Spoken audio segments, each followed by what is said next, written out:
So when I was first starting out as an artist, I would sometimes run into this issue where I didn't know what to draw.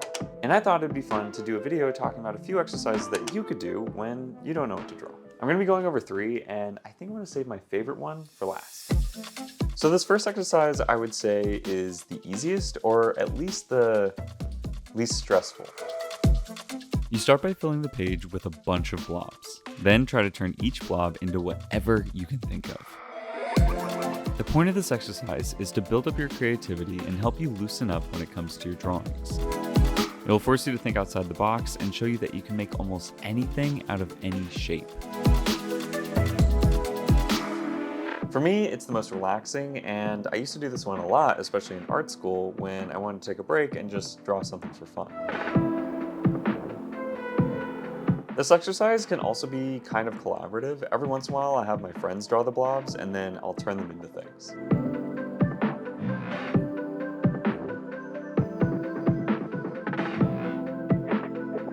It's funny, whenever I do this exercise, I feel like there's sort of a theme, but in this one, it feels like there's 3 in 1. There's 3 birds, there's 4 cats, and then there's 3 of these characters that I call punks that usually pop up when I do this exercise. So this next exercise is something that I used to do a lot in my sketchbook, but now is something that I primarily do when I'm working for clients.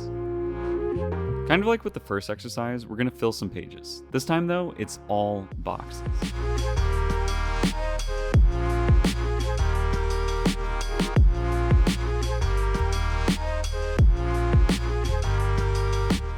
As the title suggests, the goal is to now fill every box with a composition, only spending 5 minutes max on each. I was already pretty warmed up, so I actually found myself beating the clock on a lot of these. The whole point of this is to sketch thumbnails as fast as you can though, so if you find yourself finishing before the clock runs out, then that's great. Just move on to the next one. The main difference between doing this exercise in my sketchbook for fun and doing it for a client is that when I'm drawing in my sketchbook, I'm mostly just drawing random ideas. I'm usually just drawing whatever comes to mind first, not really caring about the context and just trying to have fun. Whereas when I do this exercise for a client, I'm usually trying to draw as many things as I can that all center around the same concept. There are a few pretty strong benefits from doing an exercise like this. 1, it will help strengthen your skills in composition. 2, like the blob exercise, it gets the creative juices flowing. And 3, it forces you to make decisions fast, which can help you build up your drawing speed and confidence. It feels kind of weird to say, but I haven't done this exercise for myself in a really long time. I used to love it, and it would always help create a lot of different ideas. I think it became something that I primarily did for clients, and I started to think of it less as a personal exercise. And when that happened, I think I just started to think of it more as work and less as fun. But it's a really good exercise. There's a lot of cool ideas here that I think I could adapt into much larger illustrations. For the last exercise, for my favorite of the 3, I'm going to be using one of these books.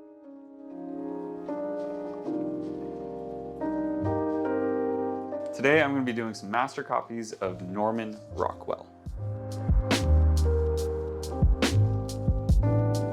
If you don't know what a master copy is when you attempt to create a copy of an artist's work that you admire. Lately, I've been trying to do some more head and hand studies, so I'm going to be focusing on drawing those today.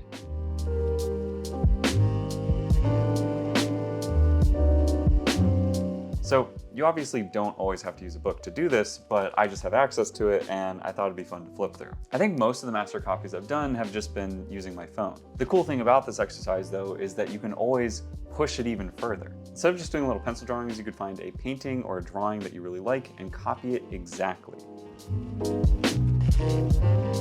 I used to do this exercise a lot when I was first learning in art school.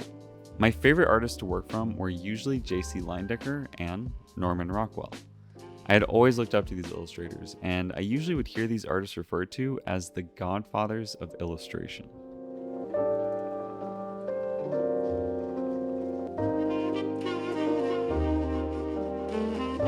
The benefit in doing an exercise like this is that when you study these artists, you begin to learn their techniques.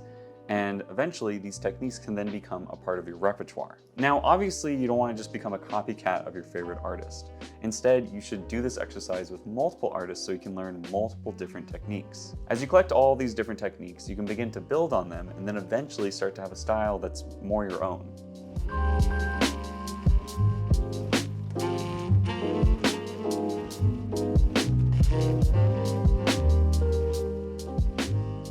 Okay, well, I'm really happy with a lot of these drawings. I really like the Norman Rockwell studies I did, especially the hands. I also really like this angry boy. I also really like the thumbnails. I think a lot of these are really cool, and I think some of them I could even turn into full-fledged illustrations. And then the blobs, well, they're a bunch of blobs.